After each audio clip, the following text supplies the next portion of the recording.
नमस्कार दोस्तों, स्वागत है आपका एक नए वीडियो में मैक्सिमाइज योर फ्रीडम। आज हमारे चैनल पे हैं एक बहुमुखी प्रतिभागी धनी और बहुत सारे विस्तृत विषयों में इनकी महारत हासिल है इनको। ये जो है वो आपको धर्म के बारे में भी बताएंगे, सनातन के बारे में, और हम क्वेश्चन पूछेंगे। जो डाउट आप लिखते रहते हो ना कमेंट सेक्शन में बहुत सारे लोग, तो हम वो भी हमने इकट्ठे कर लिए हैं। तो हम दीनबंधु चौबे जी हैं, उनसे हम डिस्कस करेंगे। तो दीनबंधु चौबे जी, आपका स्वागत है हमारे चैनल पे, बहुत बहुत स्वागत आपका। धन्यवाद। आप सभी दर्शकों को भी धन्यवाद। जपनाम चौबे जी, कैसे हो? जय श्री राम। ओके, बहुत सही, बहुत अच्छा हूँ। और मुझे अच्छा लगा कि आपने मुझे यहाँ पर बुलाया, और आपके श्रोतागण, दर्शक और आपके जितने भी चाहने वाले हैं सबको हम लोग आपस में बात करेंगे, ताकि उन लोगों को सुनने को मिलेगा, उन लोगों को अच्छा लगेगा तो हम लोगों को शेयर करेंगे, लाइक करेंगे, आगे बढ़ाएंगे। तो चौबे जी, पहला क्वेश्चन जो मेरे माइंड में आ रहा है आपको देख के, ये आपने ये विशेष एक गमछा वेशभूषा डाली हुई है, तो इसको डालने के पीछे क्या उद्देश्य है? ये जो भगवा कलर का आपने डाला हुआ है, यहाँ से शुरू करते हैं। जी बिल्कुल। हालांकि क्या है कि मैं सनातन धर्म को मानता हूँ, और सनातन धर्म में हमारा जय श्री राम को हम लोग आगे लेकर चलते हैं, तो इसलिए भगवा जो है हम लोग में शुभ माना जाता है। तो भगवा हम धारण किए हुए हैं, और सनातन धर्म का हमारा ये पारितोषक भी है। ओके, तो आपको पता है जैसे एक अभी आईफोन जो नया लॉन्च हुआ है वो भी भगवा कलर में आया है? जी बिल्कुल, मैंने सुना, देखा। तो लोगों को जैसा पसंद आए वो अपना तो लेंगे ही। हाँ, तो उनकी है। अब तो कंपनी वाले पता नहीं क्या सोच कर बनाए, अब दर्शक लोग भी ले रहे हैं। हालांकि जो भगवा कलर है वो अच्छा कलर होता है, ठीक है, शुभ कलर भी है, तो इसलिए लोग लेते हैं और लेना भी चाहिए।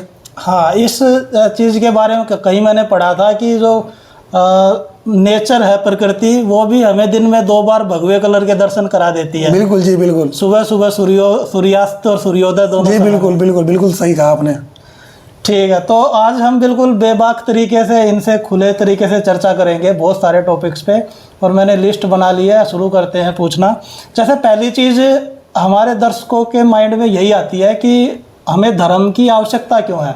आज के टाइम में जब इतनी ज़्यादा टेक्नोलॉजी का युग है, अभी के टाइम में चैट जीपीटी आ रहा है, गूगल है, डिफेंस टेक्नोलॉजी है, तो क्या धर्म में जाना कहीं ना कहीं पीछे हम बैकवर्ड की तरफ नहीं जा रहे हैं? क्यों ज़रूरत है आज के समय में धर्म की?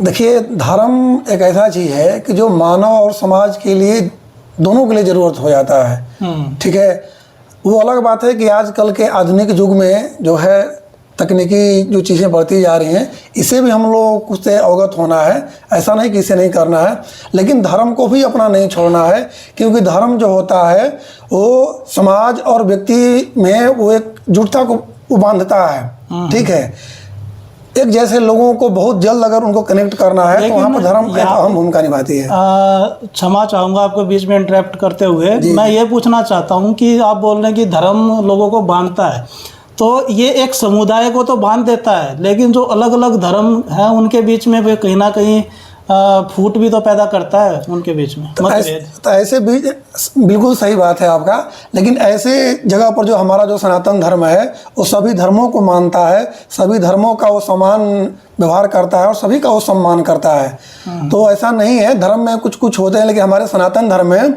सबसे पुराना यह धर्म है, सबसे अच्छा धर्म है, और यह धर्म सभी धर्मों को सम्मान करने वाला है। इसलिए हमें लगता है कि सनातन धर्म सबसे अच्छा धर्म है जो सबको सम्मान देता है। जी ओके, तो ये आपने एकदम सही चीज़ बताई है।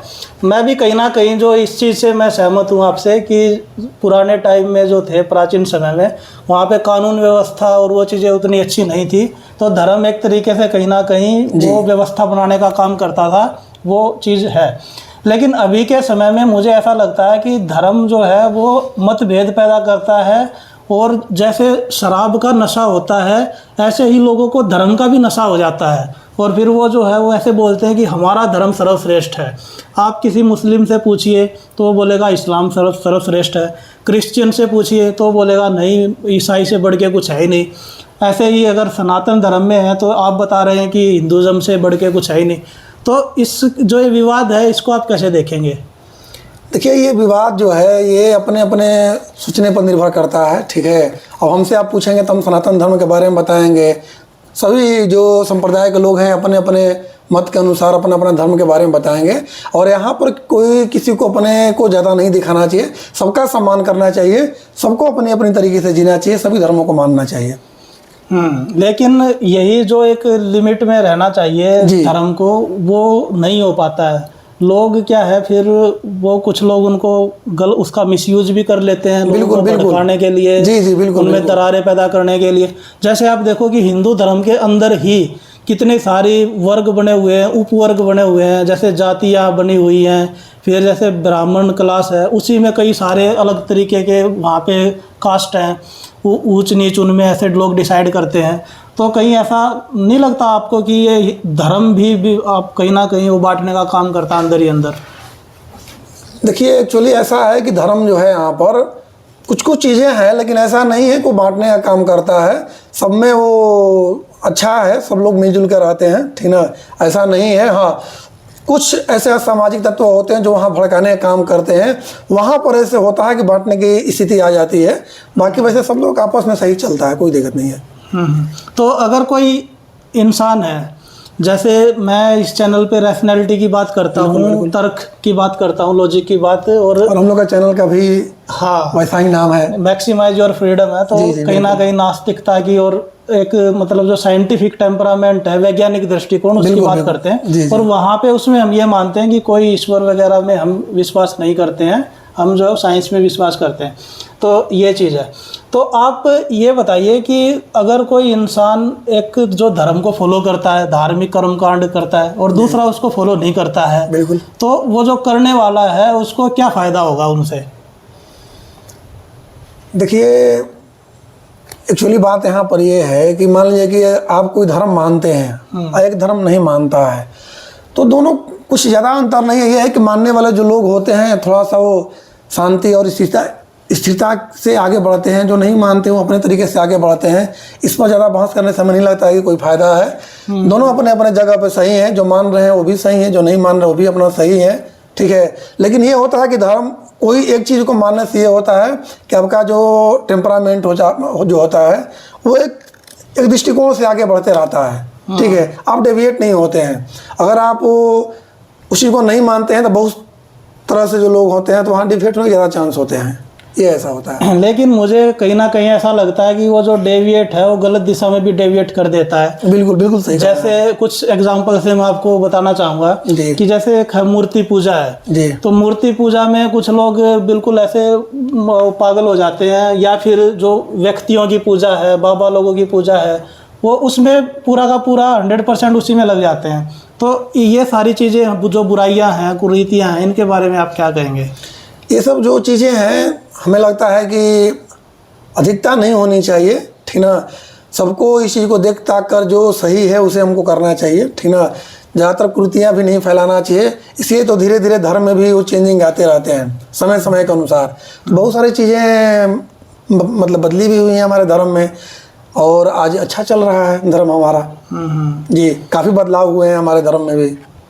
लेकिन इसमें बात वही आ जाती है ना, जो हमारे धर्म ग्रंथ हैं पुराने, जैसे गीता, पुराण, ये सब चीज़ें, उसमें लोग क्या है कि वो अपने धर्म ग्रंथों में एक अक्षर भी इधर उधर नहीं होना चाहते। वो जो लिखा हुआ है बिल्कुल अक्षर से वैसा ही फॉलो करना चाहते हैं। तो वहाँ पे जो वो कट्टरता आ जाती है कि नहीं, हम तो वैसा ही फॉलो करेंगे, पुराने तरीके से ही करेंगे। तो वहाँ पे फिर क्या सोचते हैं आप? वहाँ पर ऐसा है कि जो चीज़ें अगर गलत हो गई हों, अगर लगता है अगर सभी के द्वारा, तो हाँ परिवर्तन होना चाहिए। फिर भी अगर नहीं, क्योंकि होता क्या है ना कि जो जिस संदर्भ में लिखा गया है कवि ने या जिस ऋषि महर्षि ने जिन्होंने भी जो चीज़ लिखा हुआ है वो उस समय के परिप्रेक्ष्य में लिखा हुआ है, वो अपने संदर्भ में लिखा हुआ है। और आजकल के लोग जो वक्ता होते हैं, जो वक्तव्य करते हैं उस पर, वो अपने अनुसार उसकी व्याख्या करने लगते हैं, और वैसी स्थिति में वो सामंजस्य नहीं बैठ पाता है लोगों में। तो ये भी होना चाहिए। कोई इसको आप एग्जाम्पल देके स्पष्ट करना चाहेंगे? अब जैसा आपका प्रश्न होगा उसको हम जवाब जरूर देना चाहेंगे। हाँ, जैसे मान लो कि एक बहुत ही फेमस कवि हुए हैं तुलसीदास जी जी तो उन्होंने रामचरितमानस नाम का ग्रंथ लिखा। उसमें उनकी एक चौपाई आती है, उस पर बहुत विवाद रहता है, आपने भी सुना होगा। वो था कि ढोल गवार सुधर पशु नारी सकल ताड़ना के अधिकारी।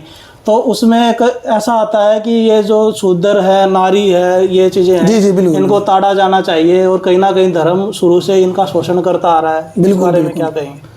देखिए वहाँ पर जो तुलसीदास जी जो लिखे हैं, अब वो एक बहुत बड़ा मनीषी रहे हैं, वो बहुत बड़ा हमारे जो सबसे बोलते हैं रामचरितमानस बहुत बड़ा हम लोगों का जो है राम की कथा है, जीवनी है, बहुत पवित्र पुस्तक है।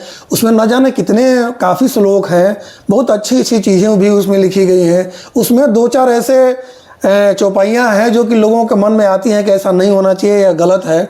तो मेरे हिसाब से यही लगता है कि उनके जो अर्थ आप निकालते हैं वो आप गलत निकालते हैं। जैसे आपने अभी सुनाया जिस चौपाई को कि ताड़ना के अधिकारी जो होते हैं ये ताड़ने के लिए, पीटने के ये अधिकारी हैं, योग्य हैं। तो जो तुलसीदास जी ने जो लिखा है वहाँ पे ताड़ना का अर्थ मारना और पीटना वहाँ पर नहीं है, क्योंकि हम लोग उसका जो अर्थ निकालते हैं वो हिंदी में निकालते हैं कि ताड़ना का मतलब मारना होता है, पीटना होता है। हालांकि तुलसीदास जी ने जो रामचरितमानस लिखा है वो अवधी भाषा में लिखे हैं। अतः हमें चाहिए, सारे दर्शकों को चाहिए, हम सभी को चाहिए कि उस शब्द का अर्थ हमें अवधि में देखना चाहिए। और अवधि में ताड़ना का अर्थ जो है मारना और पीटना नहीं होता है, वहाँ संरक्षण करना, नियंत्रित करना, देख रेख करना है। तो उस अर्थ से वहाँ पर अर्थ लगाया जाना चाहिए, ये मेरी इसमें विचार है।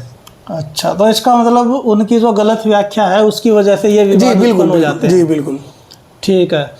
तो और इसमें जो क्वेश्चन है वो ये है कि धर्म जो है वो ये इन चीज़ों में यकीन करने को बोलता है, जैसे पुनर्जन्म का चीज़ें हैं, आत्मा है, परमात्मा है, ये सब चीज़ें, भूत प्रेत, ये अंधविश्वास, ये भी इसमें जुड़े हुए हैं। जी जी बिल्कुल। तो इनके बारे में आप क्या बताना चाहें? क्या आप मानते हैं पुनर्जन्म होता है? पुनर्जन्म जो होता है हमारे जो धर्म ग्रंथों में है, इसकी चर्चा है कि अगर हम अच्छे कर्म, अगर आज हमको मनुष्य जन्म में जो है जन्म मिला है तो कहीं ना कहीं पुनर्जन्म में हमने अच्छा कर्म किया होगा तो हमें ऐसा जीवन मिला है, क्योंकि सबसे अच्छा जो जीवन होता है मनुष्य का होता है। तो हमारे धर्म में ऐसा चलते आ रहा है, हमने सुना है अपने गुरु से, अपने माता पिता से, अपने घर में। तो मैं भी मानता हूँ कि हाँ पुनर्जन्म होता है, क्योंकि हमने कभी कोई अच्छा जरूर काम किया होगा जिसकी वजह से हम आज मनुष्य तन पाए हैं। तो इसमें मेरा छोटा सा डाउट है, जी जी, वो मैं चाहूँगा आप उस पर सोचें, क्लियर करें। बिल्कुल। जैसे आप बोल रहे हैं कि जो हम काम करते हैं उसी के आधार पे हमें अगला जन्म मिलता है, ये बात बोल रहे हैं आप? जी बिल्कुल। अगर अच्छा काम करेंगे तो बेहतर जीवन मिलेगा, बुरा काम करेंगे तो नीचे वाला मिलता है। जी जी। मान लो इस जन्म में किसी ने बहुत ख़राब काम किए और उसको अगला जन्म कॉकरोच का मिल गया, तो अब वो कॉकरोच का जन्म मिला है तो वो क्या अच्छे काम करेगी, दोबारा वो फिर मनुष्य जन्म मिल जाए उसको? अब जब वो कॉकरोच को जब वो जीवन में आ गया तो जो कॉकरोच की क्या है ना कि वो भी जो जीवन है उस जीवन में कुछ ऐसा काम करे जो उस लेवल का हो, उस लेवल में। जैसे हम अभी क्या है मनुष्य तन में है, इसमें अच्छा कर्म क्या है हम लोग का, किसी की सेवा करें, किसी को कष्ट न दें। कॉकरोच सेवा कैसे कर सकता है? दुख न दें। तो उसमें अब कॉकरोच की जब लाइफ में जाएंगे, उसकी जब जीवन में जाएंगे तो उसमें क्या अच्छा चीज़ हो सकता है, वो गलत ना करें, ठीक ना। वो अपने जो जीवन शैली में जो छोटे जानवर होंगे जिसको कि वो मदद कर सके, या जो भी मतलब उनके जीवन में जो अच्छाई चीज़ें हो। अब जैसे मान लो चलो किसी को शेर का जीवन मिला, अब शेर वो तो मांस खाएगा ही, वो ऐसा तो नहीं है कि मुझे अच्छा करना है तो मैं मांस नहीं खाऊंगा, वो तो फिर मर जाएगा, भूखा मर जाएगा। जी, तो वैसी स्थिति में मेरे विचार से ये हो सकता है कि जब उसको मांस खाना है तो फिर अपने असर से वो उस तरह के मांस का वो इंतजार करे जो काफ़ी हो चुके हैं, छोटे जो बच्चे हैं या जिनकी जीवन अभी शुरू हो रही है, जिन्होंने दुनिया नहीं देखा हो, वैसे जीवों पर अपना अत्याचार ना करें। हालांकि उनको मांस की ज़रूरत है, ठीक है, लेकिन वो अपने अनुसार देखें कि किसी को ज़्यादा मैं कष्ट ना पहुंचाऊं। हालांकि अगर वो नहीं करेंगे, नहीं खाएंगे तो फिर जिएंगे कैसे, यह बात बिल्कुल शाश्वत है, मैं मानता हूं। लेकिन जो होता है कि उसमें भी है कि जो छोटे जानवर हैं उनको ना करें, या जो ऐसे भी कुछ शेर होते हैं जो कि काफ़ी जंगल में अफरा तफरी मचा कर रखते हैं, तो वैसा ना करें, सबको जीने दें। जब उन्हें भूख की ज़रूरत होती है अपने अनुसार जो लगे उनको अपना मतलब वहन करना चाहिए। ठीक है, तो इसको खैर मनुष्य ही देखेंगे, शेर तो नहीं देखेंगे। तो बिल्कुल बिल्कुल वो सब्सक्राइबर इस पॉइंट को समझ गए होंगे, कोई नहीं। बिल्कुल बिल्कुल, आप लोग को जैसा लगे जो भी आप लोग को डाउट हो कमेंट बॉक्स में आप लोग लिखिए, बिल्कुल। ठीक है। और जैसा आप लोग कहेंगे हम लोग का नेक्स्ट मतलब वीडियो वैसा आएगा। उसी टॉपिक और पे हम बना लोग की देंगे। चैनल जो है, ठीक ना, इसको सब्सक्राइब कीजिए, लाइक कीजिए और दबा के शेयर कीजिए, ताकि हम लोग की जो बातें हैं लोगों तक पहुँचे, जन जन तक पहुँचे। और हम जिस धर्म की अभी हम अपनी बातें रख रहे हैं, हमारे धर्म के लोग भी हमें जाने। और आपको जहाँ कहीं भी दिक्कत लगे उस पर आप लोग कमेंट में जरूर करिए, हम लोग उसे पढ़ेंगे और उस पर हम लोग फिर से एक नई वीडियो लेकर आएंगे। चौबे जी, अभी क्वेश्चन मेरे खत्म नहीं हुए हैं, अभी बचे हुए हैं क्वेश्चन। बिल्कुल बिल्कुल, हम भी स्वागत करते हैं प्रभु आपकी। आप जरूर क्वेश्चन करें और हम आपको क्वेश्चन का जवाब देने के लिए हम तत्पर हैं। हाँ, जैसे मेरा अगला क्वेश्चन है कि जो लोग हैं वो ज्योतिष के बारे में, ग्रह नक्षत्रों के बारे में, और जैसे सूर्य ग्रहण चंद्र ग्रहण लगते हैं लोग डर जाते हैं और फिर दान दक्षिणा देने की बात करते हैं। तो ये ज्योतिष और हस्तरेखा विज्ञान, इन सब बारे में आप क्या कहना चाहेंगे? क्या इसमें कुछ सच्चाई है? देखिए, ये जो ज्योतिष विज्ञान है, हस्तरेखा है, ये सब सही है। अब क्या है कि आजकल इनकी ना कोई पढ़ाई कर पा रहा है, इसलिए जब कोई पढ़ाई नहीं कर पा, तो इन पर भरोसा भी लोग नहीं कर रहे हैं और लोग आधुनिक युगों की तरफ तेज़ी से भाग रहे हैं। तो जब वो आधुनिक युगों की तरफ से जब तेज़ी से भाग रहे हैं तो इन चीज़ों को बहुत कम देख रहे हैं। जब कम देख रहे हैं तो इसमें लोग पढ़ाई भी कम कर रहे हैं। अतः ये धीरे धीरे धीरे धीरे क्षीण होती जा रही है। वैसे आप बिल्कुल सत्य है, ग्रह होते हैं, नक्षत्र होते हैं, अमावस्या पूर्णिमा, ये जो है कैसे आखिर जब भारत में जो हमारी जो धर्म जो है सनातन धर्म, इसमें सारी चीज़ें लिखी हुई हैं। हमारी जो कुंडली होती है, जो उसमें देखते हैं कि इस नक्षत्र में जाने पर ये होता है, ये है, ऐसे अमावस्या है, पूर्णिमा है, सारी तिथियों का जो है अवलोकन ये नक्षत्र एवं ग्रह के माध्यम से ही होते हैं। तो ये सारी चीज़ें सभी सही हैं। और इस आजकल के जो युवा पीढ़ी है इस चीज़ की पढ़ाई नहीं कर पा रही है, अतः ये चीज़ें धीरे धीरे छूटती जा रही है। वहाँ पे तो चौबे जी ये भी लिखा हुआ है कि राहु केतु नाम के दो राक्षस हैं, वो सूर्य को और चंद्रमा को खा जाते हैं, इसलिए चंद्र ग्रहण लगता है, सूर्य ग्रहण लगता है। हाँ बिल्कुल, ऐसा हमारे धर्म ग्रंथों और पुराणों में इसकी चर्चा है। तो हम तो उस समय थे नहीं, हम तो यही समझेंगे कि अगर ऐसा हुआ होगा तभी नहीं, होगा। जो अभी जो ग्रहण लगते हैं, क्या उसमें राहु केतु ग्रस्त कर लेते हैं उनको? शायद वैसा हो, क्योंकि हम तो इस पर भी चर्चा किए नहीं है, लेकिन हमें लगता है कि जो ये चीजें हैं नहीं, लेकिन अब तो 10th क्लास का बच्चा भी बता देगा ना कि जो है वो चंद्रमा बीच में आ जाता है तब सूर्य ग्रहण लगता है, या फिर अर्थ जो है वो दूसरी तरफ चली जाती है तो छाया पड़ती है चंद्रमा की, तो उस वजह से होता है। देखिए क्या है कि कुछ चीज़ें होती है ना, धर्म की जो बातें होती हैं उसको आप समझा नहीं पाएंगे, उसको एहसास करा पाएंगे, ठीक ना। क्योंकि जो आप जिस तौर पे आप बात कर रहे हैं जो वैज्ञानिक मतलब तथ्यों पर, तो आप उसका दे पा रहे हैं। हमारी जो चीज़ें हैं, जो धर्म की चीज़ें हैं, कुछ चीज़ों को हम लोग नहीं दे पाते हैं, क्योंकि उस चीज़ों को हमारे पास सबूत अभी बचे नहीं है। जैसे आप अभी बात कर रहे हैं, हवाई जहाज़ चल रहे हैं, ये चल रहे हैं, वो चल रहे हैं, ये चीज़ें हमारे यहाँ भी बहुत पहले थी। हाँ, आपने रामायण पढ़ा होगा, वो पुष्पक विमान से चला जा रहा था। तो शायद आज जो जहाज़ पैदा हुए हैं, कल चल के वही हमारे पुष्पक विमान थे।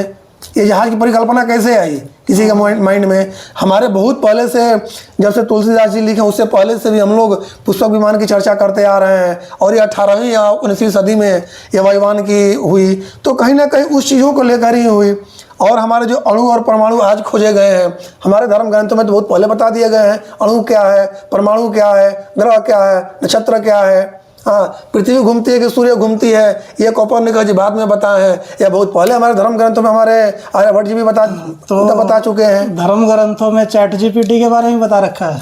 चैट जीपीटी तो आर्टिफिशियल इंटेलिजेंस, देखिए जो आप इसको चीज को कह रहे हैं, ये हमारे धर्म में भी पहले था, बिल्कुल है। जो आप जो सुनते होंगे कि मन की वेग से मन की भावों को समझ जाने वाला चैट जीपीटी क्या है, इंटरनेट क्या है, गूगल क्या है, हम कुछ डालते हैं उसका जवाब दे देता है। वैसे हमारे पहले ऋषि महर्षि हुआ करते थे, हमारे मन को भावों को जान जाते थे।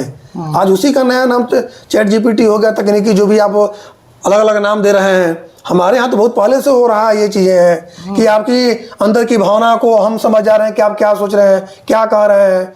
हाँ, इसका तथ्य भी है, जैसे हमारे नालंदा विश्वविद्यालय है, वहाँ पे जो क्या बोलते हैं बख्तियार खिलजी जो थे, हाँ, जो उनको काकी थे या जो भी थे उनको नष्ट करवाए थे। तो वहाँ पर क्यों नष्ट करवाए थे? उनको जब एक रोग हुआ था, रोग होने की वजह से उनको लगा कि नहीं यहाँ तो बहुत बड़े बड़े आचार्य हैं, यहाँ कैसे ठीक हो जाता है। उन्होंने जाकर वहाँ बात भी की तो आचार्य ने बोला कि ऐसा करिए, ये किताब है, किताब को आप डेली पढ़िए जब औषधि नहीं खाएंगे तो। और वो किताब पढ़ते गए और वो ठीक हो गए। तो ऐसी ऐसी शक्तियाँ हमारे पास हैं, ठीक है। तो ये है कि चीज़ें हमारे धर्म में, सब चीज़ें हमारे धर्म में है। अब उस हर जो धर्म की जो चीज़ें हैं उसकी हर चीज़ का सबूत हम नहीं दे पा रहे हैं। नहीं तो हर धर्म, हर बातें हमारे धर्म में है। जो कहिएगा सभी का एग्जाम्पल हमारे पास धर्म के माध्यम से है। जो आज आप कुछ भी चीज़ कर रहे हैं, हर चीज़ की जो खोज कर रहे हैं, आप बता रहे हैं कि सारी चीज़ें हमारे धर्म ग्रंथों में लिखी हुई हैं। बिल्कुल बिल्कुल, वायुयान से लेकर और हर तरह की चीज़ें। लेकिन कहीं भी एक चीज़ के बारे में भी ऐसा नहीं लिखा हुआ कि इसको बनाया कैसे जा सकता है, सिर्फ उसका जिक्र लिखा हुआ है। बिल्कुल लिखा हुआ है, ये भी लिखा हुआ है कि बनाया कैसे जाता है। हमारे चरक संहिता पढ़िए, सुश्रुत की पढ़िए, ये जिन लोगों के जितने भी हमारे आयुर्वेदाचार्य हैं, ये सब सारे किताबों में चर्चा है कि इस रोग की कैसे दवा होती है। इस रोग की हमारे चरक जो संहिता है उसमें है, या सुश्रुत है। और हमारे बहुत बड़े बड़े वैद्य हुए हैं कि सिर्फ आयुर्वेद से, जो आज चीड़ फाड़ करके ऑपरेशन हुआ करता है, सिर्फ आयुर्वेद से ठीक हो जाते हैं हमारे धर्म ग्रंथों के माध्यम से। बिल्कुल चर्चा है, लेकिन ये पढ़ने की जरूरत है। आजकल की वह पीढ़ी पढ़ती नहीं है, आधुनिक तकनीकी युग की तरफ आगे जाते जा रहे हैं। हम देखते हैं कि जो बड़े बड़े सेलिब्रिटी हैं या जो बाबा लोग हैं धर्म को फॉलो करने वाले, जब उनको कुछ स्वास्थ्य संबंधी प्रॉब्लम आती है तो फिर वो विदेशों में जाते हैं इलाज कराने के लिए। देखिए बिल्कुल आपने सही कहा, की तरफ क्यों नहीं जाते? बिल्कुल सही है। क्या है ना कि आयुर्वेद जो है थोड़ा धीरे असर करता है, और आज के समय में किसी के पास उतना पेशेंस है नहीं कि थोड़ा रुके। उन्हें इंस्टेंट चाहिए, दवा चाहिए उन्हें। जैसे अभी आपको बुखार हो जाती है तो आपको लगेगा कि हम तो तुरंत हमको दवा चाहिए ताकि 1 घंटा में रिलीफ हो। आयुर्वेद में क्या है कि आयुर्वेद में दवा खाइए, 1 दिन नहीं 2 दिन में वो ठीक होगा, लेकिन वो जड़ से सही होगा। लेकिन अगर हम लोग जो खाते हैं एलोपैथी या जो भी है ये है, तो तब तक तो आदमी लुढ़क जाएगा। नहीं, ऐसा नहीं है, ऐसा नहीं है। हाँ, अगर वो काफ़ी गंभीर रोग हो तो वैसी स्थिति में लुढ़क सकता है, मैं मान सकता हूँ आपकी बातों पर। बाकी ऐसे बहुत सारी चीज़ें हैं जो कि हमारे जो चीज़ें हैं बहुत काफ़ी अच्छा असरदार होती हैं। बिल्कुल, जैसे सर्दी खांसी हो, हाँ आप दवा खाते रहते हैं, उसका बहुत सारे साइड इफ़ेक्ट होते रहते हैं। आयुर्वेद का तो यही तो सबसे बड़ी चीज़ है कि आप दवा खाते हैं उसका कोई साइड इफ़ेक्ट नहीं होता है। योगा करें, व्यायाम करें, हाँ आयुर्वेदाचार्य बने, तो ये बहुत अच्छी अच्छी चीज़ें हैं। हाँ, अगर कोई गंभीर हो तो मैं ये नहीं कह रहा हूँ कि धर्म के पीछे जाएं या आयुर्वेद के पीछे जाएं। जब गंभीर हो तो उसको कहीं से उसका इलाज कराएं। बाकी छोटी मोटी जितनी भी चीज़ें हैं, आयुर्वेद बहुत अच्छी चीज़ें हैं, उसको आप फॉलो करें, ताउम्र आप निरोग रहेंगे। तो चौबे जी से मज़ा आ रहा है बात करके, और हम अपने दर्शकों को भी कहना चाहेंगे, अगर आपके मन में कुछ क्वेश्चन है तो आप सोच के रखें, आपको भी मौका दिया जाएगा पूछने के लिए। बिल्कुल। तो चौबे जी ये बताइए कि आप भूत प्रेत में मानते हैं या नहीं मानते हैं? देखिए, भूत प्रेत वैसे तो हम नहीं मानते हैं, ठीक है, और इस पर ज़्यादा हम चर्चा भी नहीं करना चाहते हैं। क्या आप भूत से डरते हैं? जी नहीं, मैं डरता नहीं हूँ। तो चर्चा आप इस डर से तो नहीं करना चाहते कि कहीं मैं चर्चा करूं और कोई भूत प्रेत आगे रात को पकड़ ले? नहीं, ऐसा कुछ नहीं है, ऐसा कुछ नहीं है। मैं भूत प्रेत से नहीं डरता हूँ, और ये चीज़ शायद होती भी नहीं है। अच्छा, तो मतलब आप अभी डाउट में है कि हो भी सकती है, नहीं भी हो सकती है? मेरे विचार से नहीं होती है, बाकी और लोगों के अपने अपने विचार। अभी तक आप अपने लाइफ में कोई एक्सपीरियंस किया आपने भूत? नहीं, जी कोई एक्सपीरियंस नहीं किया? जी नहीं। सही बात है। अच्छा, इसमें एक चीज़ और है, जैसे आप सनातन के बारे में बता रहे हैं, हिंदू धर्म के बारे में बता रहे हैं, तो कुछ लोग बोलते हैं कि हमें हिंदू राष्ट्र बनाना है, तो हिंदू राष्ट्र के पीछे लोग हैं वो पागल हुए रहते हैं, तो इस बारे में आप अपने विचार साझा कीजिए। देखिए, मेरे विचार इस पे यही है कि सभी धर्मों को, जैसे हमारा सनातन धर्म है, सनातन धर्म का मतलब सभी लोग जानते हैं, यह जो धर्म है सभी धर्मों का सम्मान करता है, और सनातन धर्म कभी नहीं बोलता है कि सिर्फ एक धर्म का ही राज हो। हिंदू राष्ट्र की बात तब आती है जब अन्य धर्म जो है अपनी बारे में चर्चा करने लगते हैं और किसी अन्य धर्म को नीचे दिखाने लगते हैं। जैसे कोई अन्य धर्म है हिंदू धर्म को नीचे दिखा रहा है, दबा रहा है, प्रताड़ित कर रहा है, वैसी स्थिति में कहा जाता है कि नहीं, हिंदू राष्ट्र हमारा देश होना चाहिए, क्योंकि हम अन्य धर्म के जो लोग हैं काफ़ी वो हिंदू धर्म पर अपनी वर्चस्व स्थापित करना चाहते हैं, दबाना चाहते हैं, मारना चाहते हैं, गिराना चाहते हैं, भगाना चाहते हैं, यहाँ तक कि हिंदुओं को भगाने की भी बात करते हैं भारत से। लेकिन हिंदुओं की जनसंख्या तो 80% है देश में, उनको कौन भगा सकता है? भगा इसलिए सकता है ना, क्योंकि हिंदू जो धर्म में होते हैं ये काफ़ी संवेदनशील होते हैं। इन्हें लोग क्या करते हैं ना कि अपने अपने धर्मों में खींच लेते हैं। हिंदू धर्म क्या होता है, ये कट्टरपंथी नहीं होते हैं। ये जो है सभी धर्मों को सम्मान करते हैं, सभी से प्रेम करते हैं, सबको मानते हैं, जानते हैं। लेकिन इसी में कुछ अन्य जो धर्म के जो लोग हैं, इन्हें मोटिवेट करके, इन्हें कुछ लोभ लालच देकर अपने धर्मों में सम्मिलित कर लेते हैं और हमारे ही धर्म के खिलाफ वो भड़काते रहते हैं।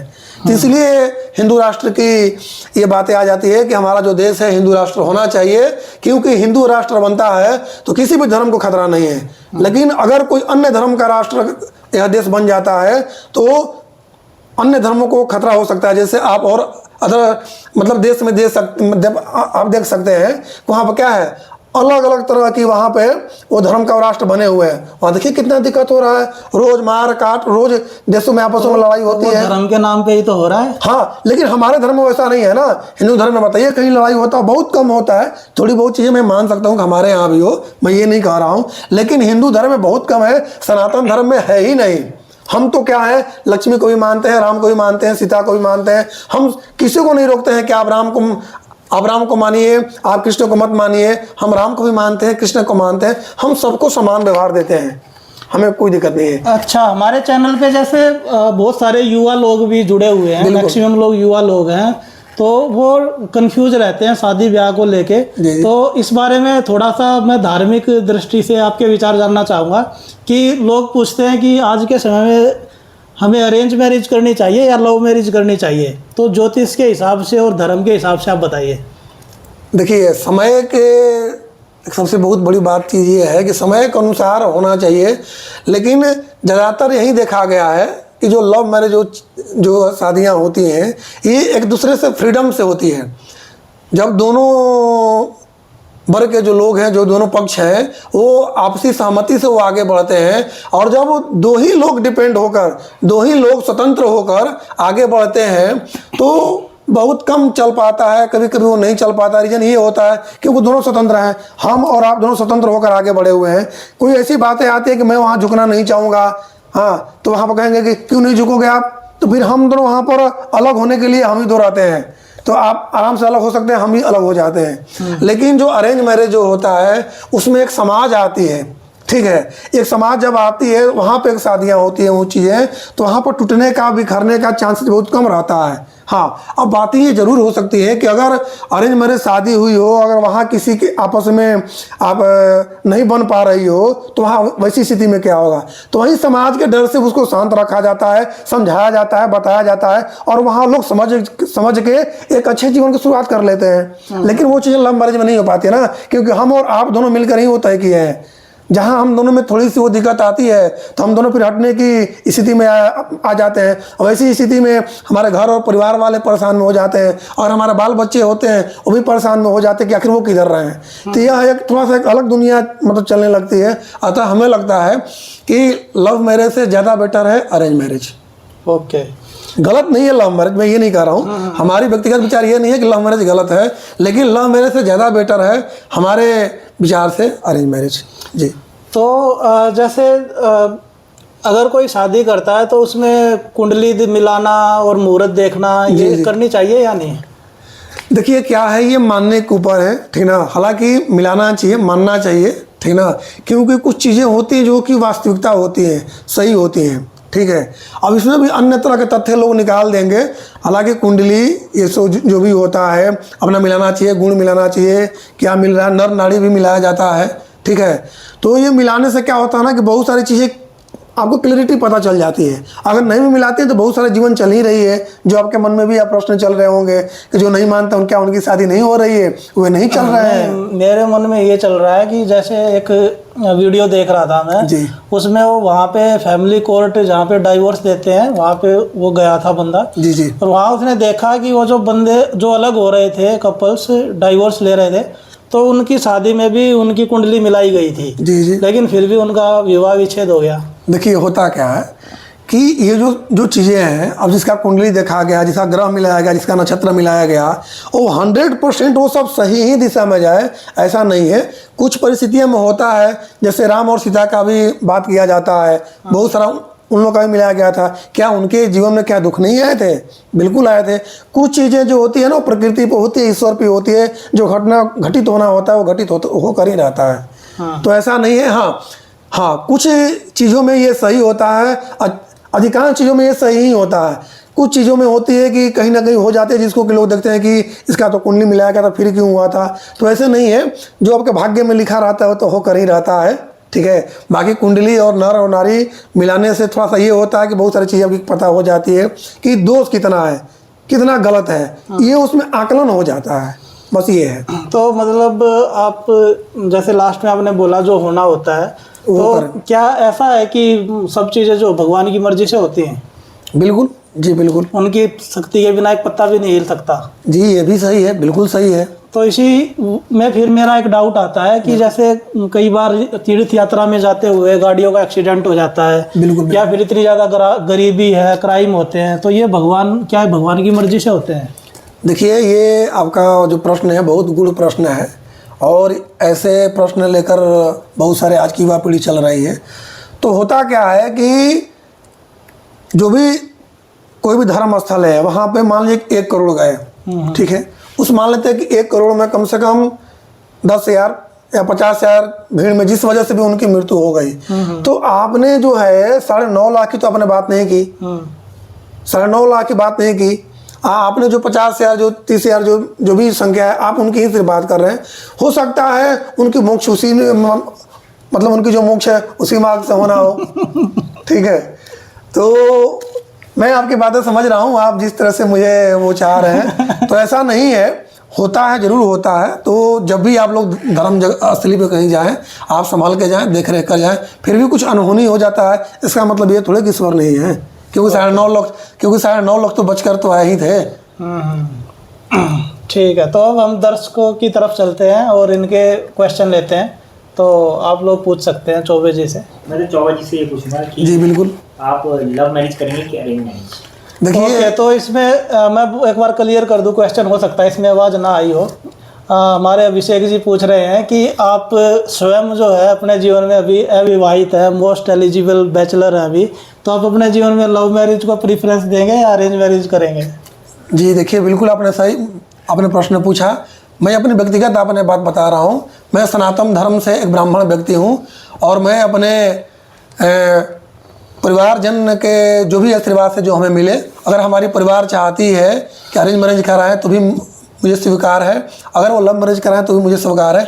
लव मैरिज वो कैसे कराएंगे? उसके लिए तो आपको खुद देखना पड़ेगा। हाँ, तो मैं अपने से खुद से नहीं देख पा रहा हूँ, लेकिन मेरा उत्तर इसका ये रहेगा कि मैं अपने माता पिता के अनुसार ही मैं अपना शादी करूँगा। माता पिता मेरा जैसे शादी कराएं।